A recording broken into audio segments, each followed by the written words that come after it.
Hi అండి, welcome to my channel.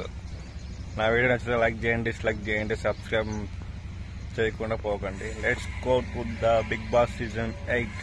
నిన్న జరిగిన షో గురించి మన హైలైట్ పాయింట్స్ గురించి మాట్లాడదాం. అలా హైలైట్ పాయింట్స్ ఏమున్నాయండి, అంత పులిహోర తద్దోజనంలా అయిపోయింది. నలుగురు కంటెస్టెంట్స్ వల్లనే అంత బిగ్ బాస్ ఇంట్రెస్టింగ్ లేదు. గేమ్ అని కాదు కానీ ఇంట్రెస్ట్ ఉంది, కానీ చాలా తక్కువ. ఇప్పుడు మణికంఠని అనవసరంగా బ్లేమ్ చేసిన, తన ఇష్టం వచ్చినట్టు ఆడుకుంటున్నాడు. బక్రా మణికంఠ పాపం ఆ గ్రూప్ లో వెళ్ళేసి తనకి ఇష్టం లేదు ఆ గ్రూప్ పోవడానికి. ఎందుకంటే ఎస్మి కన్నా ముందు పృథ్వీరాజు, సోనియా, నిఖిల్ ముగ్గురు ఉంటే ఎవరైనా మిగతా కంటెస్టెంట్ వాళ్ళ గ్రూప్ లో పోయినా వేస్ట్. ఎందుకు ఛాన్స్ రాదు, వచ్చినా అడ్డుకుంటారు కాబట్టి. సో నా ఉద్దేశంతోనే మణికంఠ పోద్దు అనుకున్నాడు. కానీ ఆల్రెడీ ఆ గ్రూప్ ఎవరు సీతాల గ్రూప్ ఫిల్అప్ అయిపోయింది కాబట్టి మణికంఠ తప్పని పరిస్థితుల్లో వెళ్ళాల్సి వచ్చింది.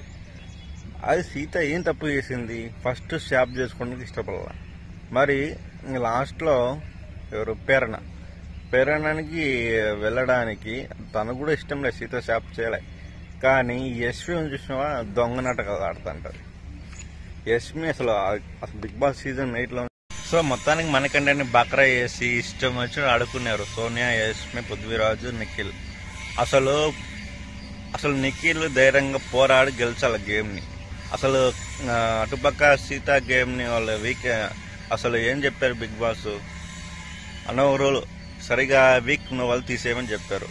అంటే నబిల్ వీకా, స్ట్రాంగ్ కంటెంట్స్ తీసేస్తే అసలు ఏం గేమ్ ఆడుతున్నారు? అసలు కామన్ సెన్స్ ఉంది అసలుకి. అసలు మొత్తం సోనియా వల్ల నిఖిల్ టీమే బస్ట్ పట్టిపోయింది. యశ్మి, సోనియా ఉంటే ఆ టీం సర్వనాశం అయిపోతుంది, అంతే అది. సో ఆల్రెడీ యశ్మి టీం సర్వనాశం అయిపోయింది కదా సోనియా వల్ల. ఇప్పుడు సోనియా, యశ్మి వచ్చి నిఖిల్ టీంలో నిఖిల్ టీం భస్మం అయిపోతుంది. సో ఓవరాల్ చూసుకుంటే నబిల్ మాత్రం సూపర్ ఆడుతున్నాడు, ఓటింగ్ శాతంలో దూసుకెళ్తున్నాడు. సో వీళ్ళ అంటే హౌస్ మేట్స్ బట్టి ఓటింగ్ శాతం పెడుతుంది బిగ్ బాస్ సీజన్ 8లో. ఇప్పుడు యశ్మి, సోనియాకి ఓటింగ్ శాతం చాలా తక్కువ వస్తుంది. గత చూసుకుంటే పృథ్వీరాజ్కి, మణికంఠకి, సోనియాకి ముగ్గురులో టాప్ 3లో బాటంలో ఉన్నారు. కానీ రీసెంట్గా ఈ గేమ్ వల్ల యశ్మి, సోనియా, పృథ్వీరాజ్ వీళ్ళ ముగ్గురులో డబుల్ ఎలిమినేషన్ ఉంటే అవకాశాలు ఉంటాయి. పృథ్వీరాజ్, సోనియా ఇద్దరు లేసిపోతారు బిగ్ బాస్ సీజన్ 8లో నుంచి. సో లెట్స్ సీ, చూద్దాం ఎలా ఉంటుంది అనేది సో నేను జరిగిన మొత్తం ఓవరాల్ షోలో అయితే అసలు నిఖిల్ టీం వాళ్ళు చాలా వరస్ట్గా ఆడారు గేమ్. అసలు సోనియా, యశ్మి వల్ల నిఖిల్ టీము సర్వనాశనం అయిపోయింది. సో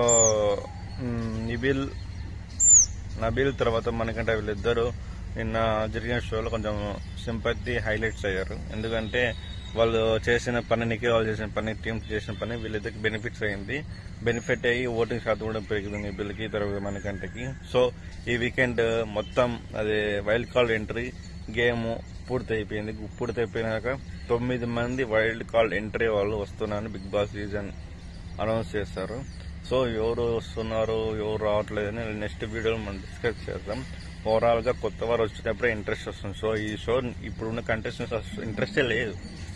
యశ్మి, సోనియా ఊరికే ఆ నిఖిల్, పృథ్వీరాజ్ వీళ్ళ నలుగురి మధ్యనే జరుగుతుంది అంత షో అంతా. అది కూడా ఇంట్రెస్టింగ్ లేదు, అంత ఓవరాక్షన్, ఓవర్ మాటలు అంతా ఓవర్ ఉంది. సో చూద్దాం వైల్డ్ కార్డ్ ఎంట్రీ ద్వారా బిగ్ బాస్ సీజన్ 8 ఇంట్రెస్ట్ వస్తుందా లేదా అనేది.